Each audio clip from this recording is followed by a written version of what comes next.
What's up guys, Jiu-Jitsu here with another episode of NOGI Hacks. So, if you watched last week's video where I showed the detail of finishing the RNC, this week's video is going to be a great way to control the back. Just a small fundamental detail to help you control the guy so you can up your percentage of finish.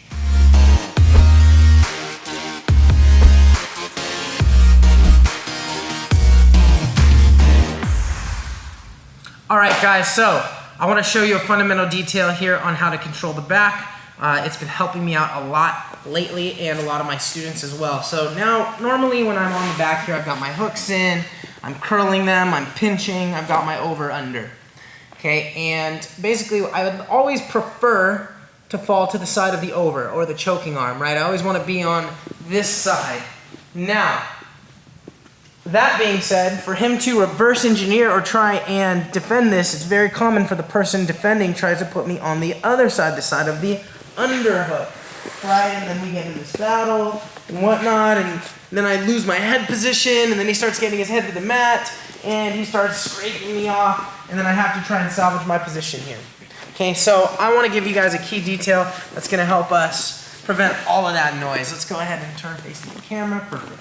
Alright, so with my position, I'm going to fall to the side of the choking arm, or whatever side I prefer to be on, and here's what I'm going to do. I'm going to take out my top hook, and I'm going to start stepping downward on the hip. Now, not downward this way towards the feet, but downward towards the mat, towards the earth. I'm going to stomp him and pinch. Okay, this other one, this bottom hook, I'm going to bring high. The higher I can bring it, the better. Okay, his way out most of the time is to jump over this leg. Go ahead, right, and now I lose his back, and now I have to either chase him or figure out different ways to sit him back in.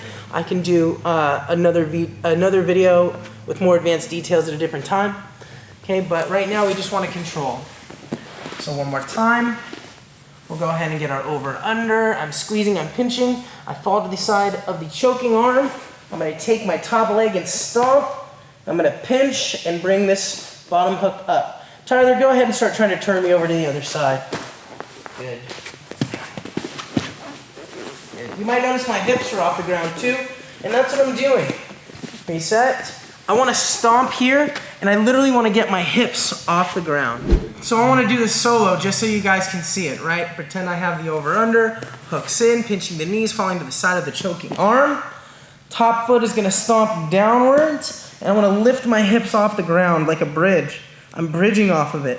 And what that does is that puts an enormous amount of weight and pressure on top of his hips, and it makes it really hard for him to turn me over to the side where he can defend. I'm going to show you with my partner one more time. I'm going to go ahead and face the camera here. Perfect.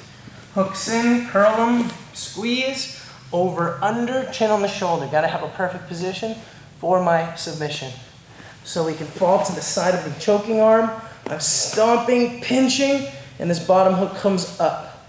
Now, just like we were doing in our last video, here's my range, gable grip, pull it across, slice, and I can finish here. So we can mix these techniques together. Falling to the side, pushing down, pinching. This is up and my hips go high. So if he tries to move, I've got a lot of weight on him.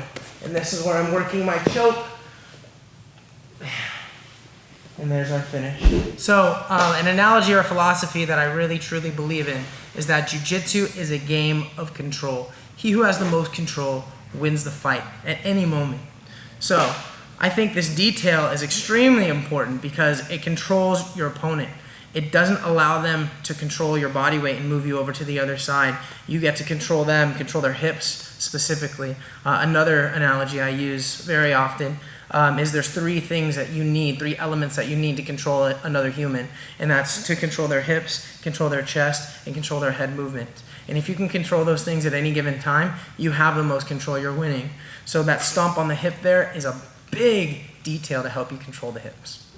So guys, go ahead and try this out. Get to your academy maybe 10-15 minutes early, grab a partner, sit them down and start practicing these concepts. And then comment below. I want your feedback. I'd like to know what you guys think, how they work for you. If there's something you think you're missing, let's go ahead and talk about it.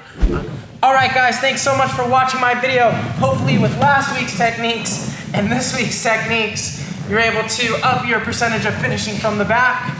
Please like, subscribe, share with your friends, and as always, I appreciate your feedback. Go ahead and comment below. And if there's anything else you want to see, I'm more than happy to cover it for you guys.